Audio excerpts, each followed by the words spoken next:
Well, it's almost Christmas. It is. I don't want to say finally.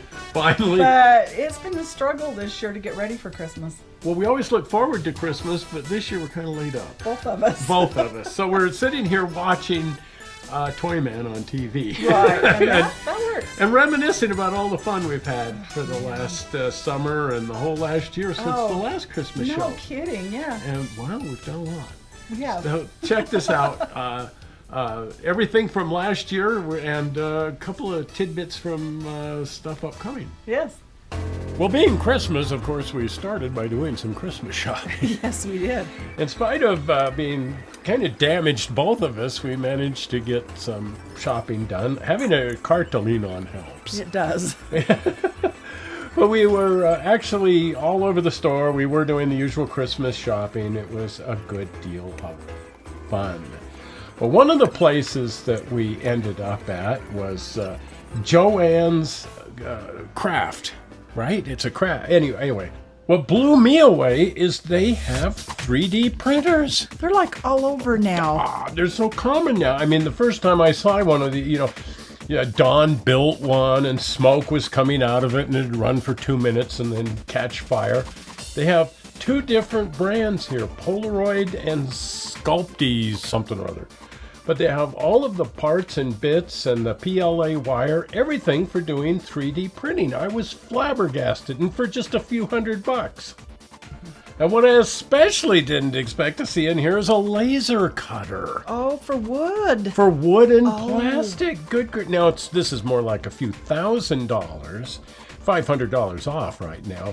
But they rent it for $15 an hour. Well, that sounds like a plan. Oh, you just bring a JPEG or a PDF and cut your stuff right here for $15 an hour on their machine. And we are going to be trying that, especially since we're only less than a quarter of a mile from Garage Mall. That's right. This was a lot of fun. Oh, I enjoyed this. There's always something going on in downtown Salt Lake or out in the malls. And we don't always use this stuff in the show, of course, because it isn't really pertinent, but we shoot it anyway, just because, home movies. Nice. But the big thing this year was the Big Boy.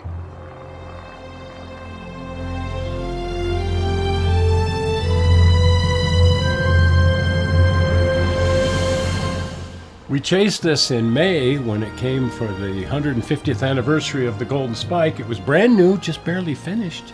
Isn't that spectacular? And we had been going up to Cheyenne to see it as well, but we knew it would be coming, and we spent a lot of time out on the road following this guy around. And of course, we did a whole bunch of different shows on the Big Boy. But what a spectacular achievement by Ed and the guys and the Union Pacific Railroad.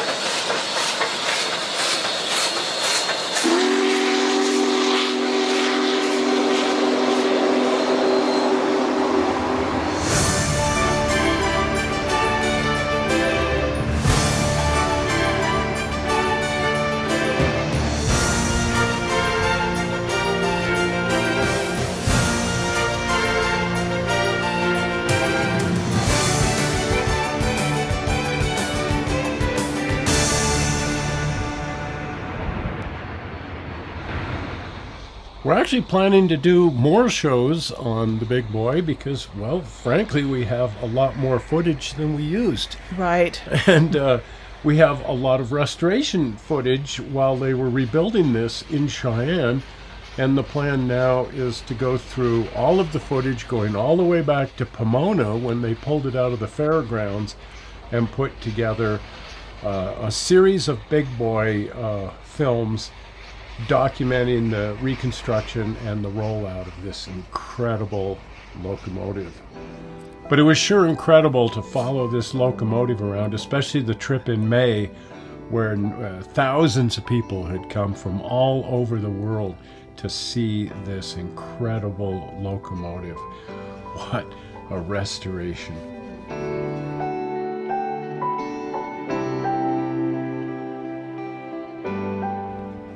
And as I mentioned, we have a lot of footage that we shot in Cheyenne while they were rebuilding the locomotive. It's amazing to stand next to that and say, we've actually been inside the firebox. There you go. Not a lot of people can say they've been in the firebox, but here we are inside the firebox of 4014 while they were working on it. All the way from the back forward, a solid weld. It's really neat to see what it took to rebuild this boiler, seeing that work from the inside out this way. But an incredible amount of work. This is Ed. He's pretty cool, and he's the guy who headed up the project here. He had about a dozen people working with him. But Ed Dickens here is the man that headed up the whole rebuild of this incredible locomotive here in the locomotive shops in Cheyenne, Wyoming. And we got to go to the Narrow Gauge Convention in Sacramento. That was a lot of fun. Was it? And this was one of the most interesting parts, walking the old Central Pacific, Southern Pacific grade. Now that scared me at first because I didn't want to walk back in that tunnel, but now I'm glad we did. It was a difficult hike because of all the rocks and that. Little bats are not happy with us being here. And we went to the National NMRA Convention. And that was fun. That was really, this is where I broke the simulator. Yeah, at least you got to drive the train. I got to drive the train. Thank goodness they didn't let me drive the real one because I got going too fast and I had to put the whole thing into emergency. And, well, it scrambled the computer so badly that the whole thing went down and they couldn't make it work again. So, oops. But they break their own trains, too. They sure do. Look at that one. This one was really broken, but we got to crawl all over the inside of it while they were rebuilding the engine, so that was really neat. Just a really, really fun convention. There was certainly a lot more to the convention than the prototype tours, but this was a really fun one. The old Union Pacific shops in North Salt Lake City. And meanwhile, back at the Narrow Gauge Convention again, we got to ride the Sacramento Southern, which is part of the museum there in Sacramento. I love that one. That was a lot of fun. And as part of that show, they had some really incredible modular railroads, and we got to see those as well.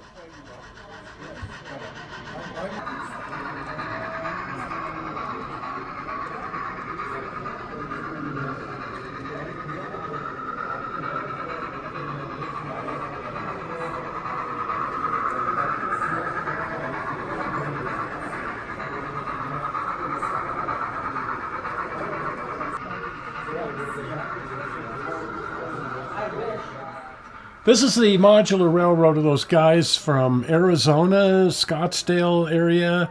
Really neat group of guys. What do they call it? The narrow-minded? Something like that. I really can't remember. And this is Doug Jolly's layout. Oh, and that's my favorite. I almost get homesick looking at that because it looks so familiar. It's so realistic. You feel like you're in Colorado, in central Utah. It's just absolutely amazing. He got this really dialed in for the National NMRA Convention. And, of course, we covered this just a couple of weeks ago. And Right. we will be back. Yes, definitely.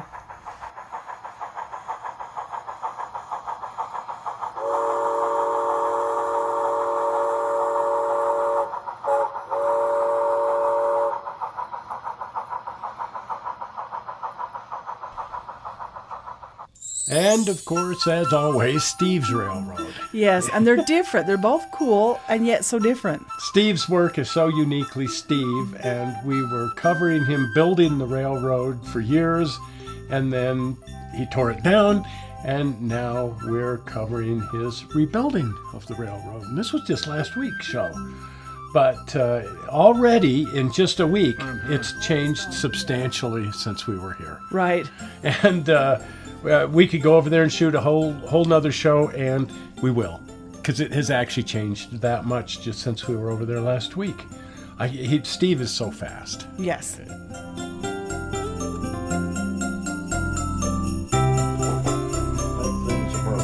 Absolutely.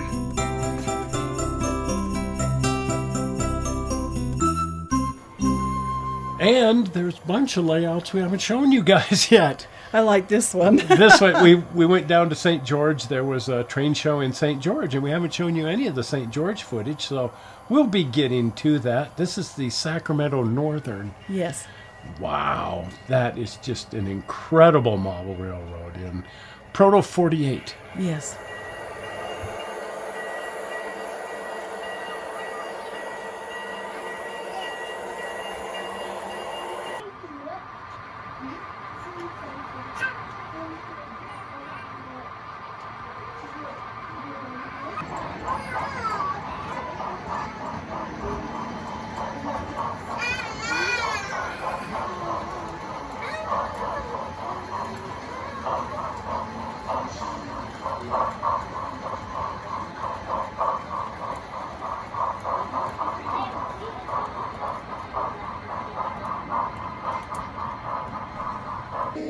And garden railroads. Those are fun. Wow. We haven't seen a lot of garden railroads because a lot of places they're just not that practical, but in St. George they sure are. Oh, they are. Good weather year round. Good weather year round, and a lot of people down there have garden railroads, and so we filmed several really, really neat garden railroads, and we will be featuring, like, I don't know, 4 or 5 of them over the next few weeks.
And, of course, the ongoing projects over at Garage Mahal. We have so many things going on over there, and we want to get caught up on all of our various projects over there. A lot of that has been taking a back seat as we haven't been feeling really well. But now we're ready to dive back in and get onto all of our fun projects over at Garage Mahal. I'm looking forward to when we get over our various surgeries and can get back over there and work. Yeah, it's been inconvenient that we haven't been able to spend a lot of time over there. We can't get up into the attic and so on, but I am dying to get back onto the railroad. Yes. And we have some structures that we want to model and add to the railroad. We did some research on that. This is a cotton mill. Yes, isn't that neat? It's very historic. It's beautiful cotton mill, and I'm dying to model it. And then there's Danny Oldroyd. And his railroad. And we went out to the driving of the Golden Spike. Yes. And now that he's got his loop of track in 15-inch gauge down on his property out in Sanpete, we are planning to get back out there and actually ride the trains this summer. This should be fun. That should be a lot of fun. And just hanging around with Danny's always yes. never boring at No. all. What a character. Wow, that was a lot. That was. Did we do all that? We really did. And Wow. the Big Boy was probably because the Big Boy was a recurring thing. Yeah. It came, it went, it came back, it went to Texas, it went to, and we chased a lot of it. And we chased a lot of it. And in the meantime, we went to this show and that train show and this convention and this thing. It was the happening summer. Oh, wow. We knew it would be. Right. We knew it would be. Right. What we didn't count on was at the end of it, we were going to need surgeries and at Christmas time not even be able to put up our own decent Christmas tree. Right. Well, we got a great tree. We have a little tree We because have I can't lift anything Tree. heavier Not than the that. air freshener, but Yeah. a little Christmas tree, and it's actually great. It's actually great. A little low-key Christmas is wonderful. Well, if you haven't been over to the channel, please pop over to the channel, and if you're not a subscriber, do subscribe, and then click your notification bell and you can be notified, and so on and so forth. And the easy way to do both, are we ready for it? Here it comes. Zoink! The blue button. Click there. Well, we're not sure how you found this movie on the internet. We hope you didn't find it boring, and we will see you here on Tuesday, because we've got something else fun to show you, and that's Christmas Eve. See you then. Bye-bye.